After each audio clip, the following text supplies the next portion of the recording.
Hello, welcome ആൾക്ക്. HSST zoology botany വിഷയങ്ങളിലെ PSC notification ഈ വർഷം ലാസ്റ്റോടുകൂടെ വരുമെന്നാണല്ലോ നാം പ്രതീക്ഷിക്കുന്നത്. സെൻസോബില് online offline long term classes ആരംഭിച്ചു കഴിഞ്ഞ് സുവോളജി ബോട്ടണി വിഷയങ്ങളിൽ പല HSST എക്സാമുകളിലും സെൻസോബിലെ സ്റ്റുഡൻസിന് ഉയർന്ന റാങ്കുകൾ ലഭിക്കുകയുണ്ടായി. ഉയർന്ന റാങ്കുകൾ ലഭിക്കുന്നതിന് ലോങ് ടേം കോഴ്സിൽ തന്നെ ചേർന്ന് പഠിക്കുന്നത് നല്ലതാണ്. ഓക്കെ, നമുക്ക് 2022 HSST ബോട്ടണി എക്സാമിന് ചോദിച്ച ചില ക്വസ്റ്റ്യൻസ് ആൻഡ് ആൻസേഴ്സ് നോക്കാം. അതിന് മുമ്പ് നമ്മുടെ കോഴ്സ് മെറ്റീരിയൽസ് എന്തൊക്കെയാണെന്ന് ഫെമിലിയർ ആകാം. ഇത് ഓഫ്ലൈൻ ക്ലാസ് ഉള്ളിയർ Thiruvananthapuram, online classes live lecture class and weekend class test etcetera via Zoom, recorded lecture, live doubt clearance class via Zoom, simple instant notes, then practice test, mock test, etc. Simple instant notes എന്ന് പറയുമ്പോൾ it includes comprehensive collection of study materials covering all the topics in the syllabus of our exam, including detailed as descriptive notes with the MCQs. Okay, now questions of the first. In finance, male and female cones occurs on different plants, same branches of branch of a plant, different branches of the same plant, none of the above. The answer C ആണ്, different branches of same plant. ഇതൊരു simple question ആണെങ്കിലും ഇത്തരം questions ശ്രദ്ധിച്ചില്ലെങ്കിൽ തെറ്റിപ്പോകും.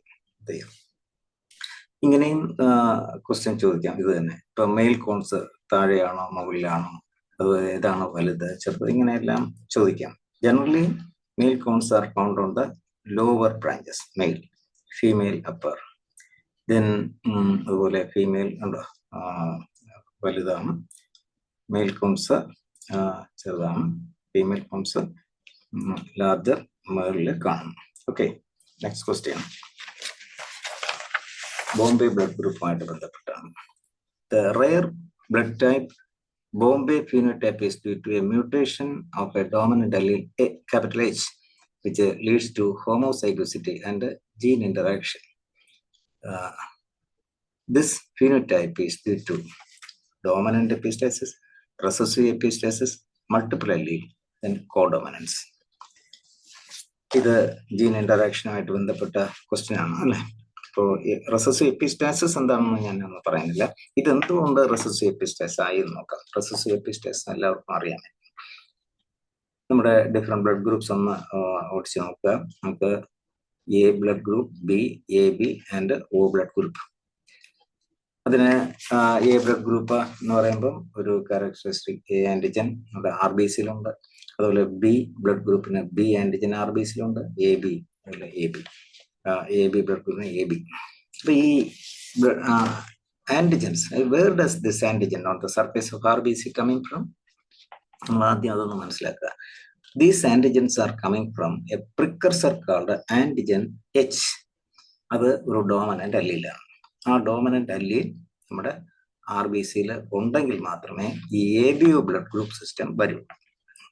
Okay, but there are people who does not have H antigen. Such people without H antigen are called Bombay blood group. So in persons with the Bombay blood group, ABO blood types cannot be expressed. Understand? So Bombay blood group is extremely rare, but it is slightly more prevalent in Bombay, than in other parts of the world.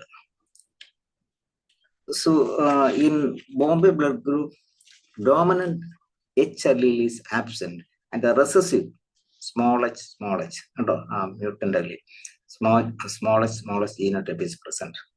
അപ്പൊ അതെന്താണ്? അതിന്റെ സാന്നിധ്യത്തിൽ ABO blood group system ഇല്ല, പകരം Bombay blood group. അപ്പോൾ so it is an example for recessive epistasis. മനസ്സിലാക്കുകയാണ്. ഇത് notes detail ആയിട്ട് നമ്മുടെ സിമ്പിൾ ഇൻസ്റ്റന്റ് നോട്ട്സിലുണ്ട്, വായിച്ചിരിക്കുക. Then next, the spore mother cells in bryophytes is diploid, haploid, polyploid, then none of the above. ഇത് diploid ആണ്. ചില കാര്യങ്ങൾ മനസ്സിലാക്കുക. ബ്രയോഫൈറ്റ്സിൽ നിന്നും ക്ലഡോഫൈറ്റ്സിൽ നിന്നും ഇത്തരം ക്വസ്റ്റ്യൻസ് പതിവായി ചോദിച്ചു കാണാറുണ്ട്. ഇത്തരം ക്വസ്റ്റ്യൻസ് എളുപ്പത്തിൽ നമുക്ക് ആൻസർ ചെയ്യാൻ ചില കാര്യങ്ങളൊന്ന് മനസ്സിലാക്കിയാൽ മതി.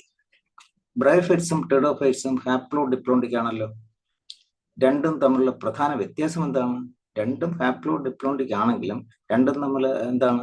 ബ്രയോഫൈറ്റ്സിൽ പ്രിഡോമിനന്റ് സ്റ്റേജ് എന്ന് പറയുന്നത് ഹാപ്ലോയിഡ് ആയ ഗാമറ്റോഫൈറ്റ് ആണ്.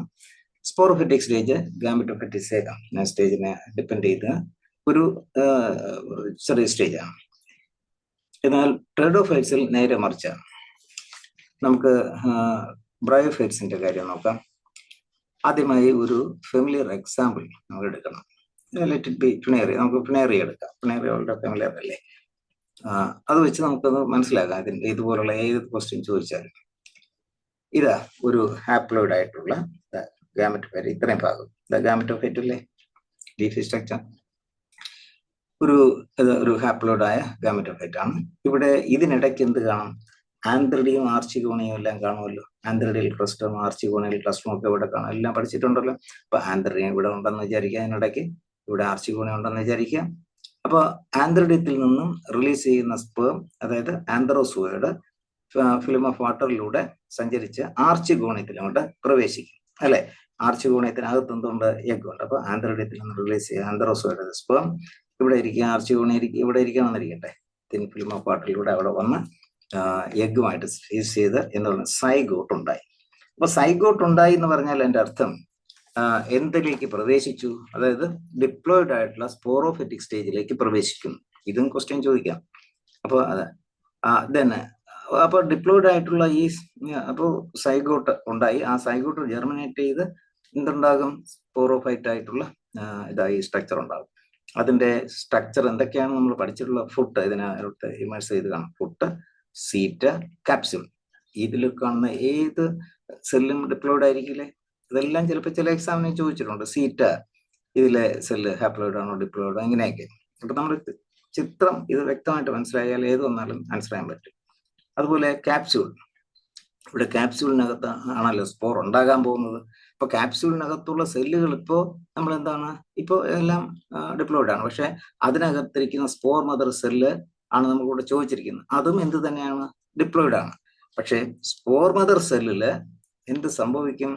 That will undergo reduction division, അതായത് മിയോസ്. അപ്പോൾ സ്പോർ മദർ സെല്ലിൽ മിയോസ് നടന്ന ഹാപ്ലോയിഡ് സ്പോർസ് ഉണ്ടാകും. അതായത് ഗാമറ്റോഫൈറ്റിക് സ്റ്റേജിലേക്ക് കടക്കുന്നു അല്ലേ. ഇതിൽ ഏത് സ്റ്റേജ് വേണമെങ്കിലും ക്വസ്റ്റ്യൻ ആയിട്ട് വരാം. അപ്പൊ നമ്മുടെ ആൻസർ ഇപ്പോൾ മനസ്സിലായി കാണും. എന്താണ്? Spore mother cells in bryophytes diploid. ഇതുപോലെ ടെറിഡോഫൈറ്റ്സിൽ നമ്മൾ ഇങ്ങനെ ചോദിച്ചു കഴിഞ്ഞാൽ ഏതെങ്കിലും നമുക്ക് ഫെമിലിയർ ഒരു എക്സാമ്പിൾ മനസ്സിലാക്കിയിരിക്കണം, ഒരു ഫേൺസോ ഏതെങ്കിലും വെച്ചിട്ട്. ഓക്കെ, മറ്റൊരു question. Tetrasporic embryo sac development is seen in Polygonum, Adoxa, Plumbago, both B and C. Both B and C ആണ്, അഡോക്സയും പ്ലിമാഗോ ആണ്. ഇത്തരം ക്വസ്റ്റ്യനും ഫെമിലിയർ വളരെ ഫ്രീക്വന്റ് ആയിട്ട് ചോദിക്കുന്നതാണ്. അപ്പോൾ ഡിഫറെന്റ് ടൈപ്സ് ഞാൻ നോട്ട്സ് ഒന്ന് പോകാം. നമ്മുടെ ഡീറ്റെയിൽഡ് നോട്ട്സ്, നമ്മുടെ നോട്ട്സ് ഞാൻ പറഞ്ഞല്ലോ സിമ്പിൾ ഇംഗ്ലീഷ് നോട്ട്സിൽ കൊടുത്തിട്ടുണ്ട്, വായിച്ചിരിക്കുക. ഇപ്പൊ തൽക്കാലം ഇത് എങ്ങനെയാണെന്നുള്ള ആ ബ്രോഡ് ക്ലാസിഫിക്കേഷൻ മാത്രം പറഞ്ഞു പോകാം. Types of embryo sac development based on the number of megaspores involved in embryo sac formation. 3 types of development can be recognized: the monosporic, bisporic, tetrasporic. മഹേശ്വരിയാണ് ക്ലാസിഫൈ ചെയ്തത്. എന്നാൽ ഓരോ ഇനവും മറ്റു ചില സയന്റിസ്റ്റുകളാണ്, അതും പഠിച്ചിരിക്കണം. ഇപ്പൊ monosporic development out of the 4 megaspores only one take part in the formation of female gametophyte. അപ്പൊ ഇത് ആ ഒരെണ്ണം നിന്നും എങ്ങനെയാണ്, അത് ഏതാണ്, ഈ 4 എണ്ണത്തിൽ ഏതിൽ നിന്നുമാണ് ഉണ്ടാകുന്നതിനെ ബേസ് ചെയ്തിട്ട് അത് വീണ്ടും പോളിഗണൽ ടൈപ്പ് എന്നും ഇനോത്തീറ ടൈപ്പ് എന്നും പറയുന്നുണ്ട്. അപ്പൊ അതില് അതുപോലെ ഈ പോളിഗണൽ ടൈപ്പ് ആണല്ലോ 80% ആൻജിയോസ്പേംസിലും ഉള്ളത്. ഇത് കണ്ടുപിടിച്ച പോളിഗണം ഇതിലാണ് സ്ട്രാസ്ബർഗർ ആണ്. പേരും എല്ലാം ഓർത്തിരിക്കുക. പിന്നെ ഇതിലെന്ന് പറയുമ്പോൾ എവിടെയാണ് ഉണ്ടാകുന്നത്? ഏതാണ് ഈ 4 എണ്ണത്തിൽ?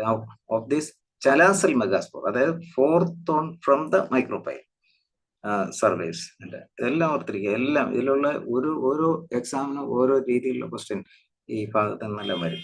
ഇനോത്തിറ ടൈപ്പ് എന്ന് പറയുന്നത് എന്താ? This type of monosporic development first observed in Oenothera lamarckiana Hofmeister ആണ് കണ്ടുപിടിച്ചത്. ഇതില് വരുന്നത് ഏതിലെന്നാണ് എംബ്രിയോ സാക് ഡെറൈവ് ചെയ്യുന്നത്? ഫ്രം ദ മൈക്രോപൈലർ മെഗാസ്പോർ ആണ്. ഓക്കെ.